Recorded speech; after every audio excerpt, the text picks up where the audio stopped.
Now, y'all, the internet is absolutely on fire today. I usually tell y'all to grab your popcorn, but today you might need a whole meal because 50 Cent is officially the most diabolical man in the history of entertainment. Now, we thought the trolling was bad before. We thought the memes about Tiny were low, but Curtis Jackson just looked at T.I.'s 5 diss tracks and said, "Hold my drink." Now officially, he was going after Camel Toe. I meant Camel Face. Well, Jay-Z, but the focus has shifted in a way nobody expected. Reports are now confirming that G-Unit Film and TV is officially developing a documentary called Surviving T.I. and Tiny. Now, we're talking about the career-ending option of all rap beefs. This isn't just a song, it's a televised takedown. Now, how do we actually get to this point? Simply, T.I. wanted the verses. He wanted to talk about the hits, the catalogs, the King of the South legacy. He wanted a traditional battle of the greats. But 50 Cent? 50 didn't want to play no music. He wants to go to war. He's calling T.I. a rat. Some people call me Tip, but this is about another kind of tip. The kind that can help our mothers, our sisters, our brothers, and our fathers help get the perpetrators who commit crimes against them off the streets. All you gotta do is call Crime Stoppers Atlanta. Tips can be anonymous, and there's even a reward. He's taking it there, posting pictures of Tiny that look less than appealing to say the least. And of course, T.I. responded. He dropped "Let Them Know" lessons on what bullying is, and he's out. Here, rapping with the tilted brim like it's 2004 again. But here is the problem. You can't out-rap a man who owns a television network. Now 50 is moving this beef from the booth to the big screen. And that is a place where T.I. cannot challenge him. Now let's talk about this crazy documentary. By calling it Surviving T.I. and Tiny, 50 is using the most petty branding in the industry. We saw what happened with R. Kelly. We saw what happened with Diddy. Now, 50 Cent is basically telling the world, I'm going to give a platform to every single person who has an allegation against you. We're talking about the Sabrina Peterson claims. She stated, "Your husband put a gun in my head after me looking out for you on several occasions. You are the best woman. You can say you're the woman that's always somewhere crying. You're the one that's always being cheated on. You're the one you say but you're the one that wants to go run to your friends and tell them what he did wrong and X, Y, and Z." She continued by saying she was so young and didn't know not to listen. To a woman going crazy about her relationship, she jumped in like the best friend she was. But the facts do remain the same. Sabrina says she has let this go because it's so freaking old, but it is a part of her trauma and a part of her truth. Now, 50 Cent definitely didn't have to look far for these allegations. She claimed that same silver revolver that was on the table when he was arrested, that one with the long nose, was the one he put to her head. Her PSA is about speaking her truth, claiming T.I.'s daughter and his sister Precious, rest in peace, were there to witness it.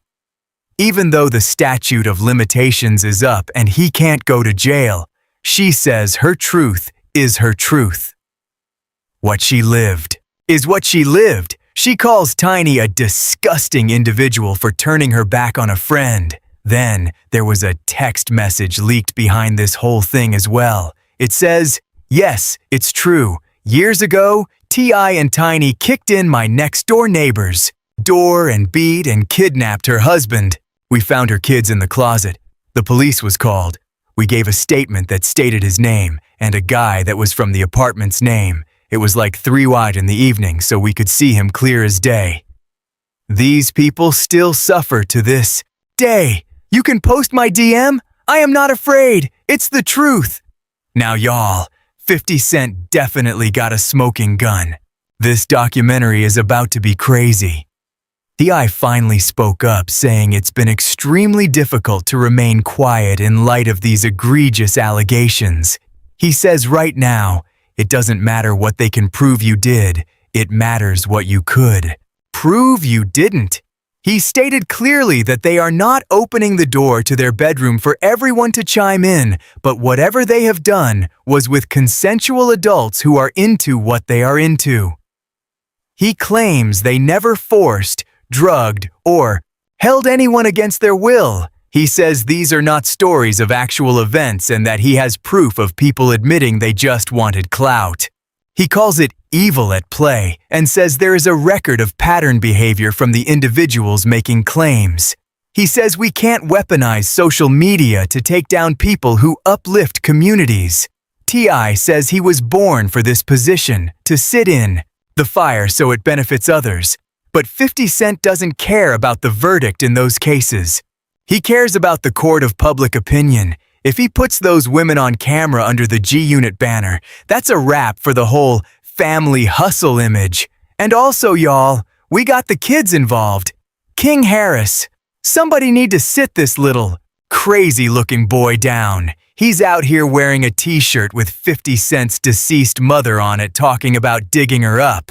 He said, "Your mama dead as fuck you. Go dig her up. Post a picture of your mother. She dead. Pay respect. Stop playing with my mama." Now, y'all, I definitely get it. You're defending your mom.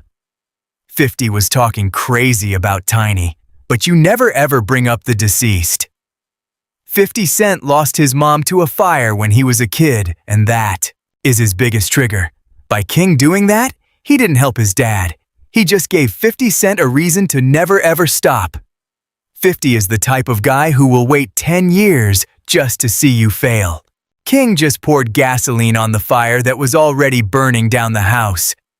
T.I. is trying to keep it about the music, saying he's defending, not defeating. But 50 Cent is a master of the investigator style. He's already done hip-hop homicides. He's already dropped the Diddy documentary for Netflix. He knows that people crave the dark side of the industry. And when he releases this, it's not just a diss. It's a commercial-grade demolition of T.I.'s brand. Millions are going to watch it. Who wins in the booth? T.I. all day. Possibly could be 50. He's a battle rapper. But in the world of 2026, 50 Cent is winning because he's changing the game. He's making T.I. look like he's stuck in the past while 50 is out here building an empire on top of his enemy's secrets. This is getting ugly, deeper than rap, and potentially career-ending. But hey y'all, that's my take. I want to know what the Lino B Show family thinks. Is 50 Cent being a genius, or is he just being a bully? Should T.I.'s sons have stayed out of it? Drop y'all comments below. Don't forget to like, comment, and subscribe. Share these videos, and I'ma keep y'all on the next one.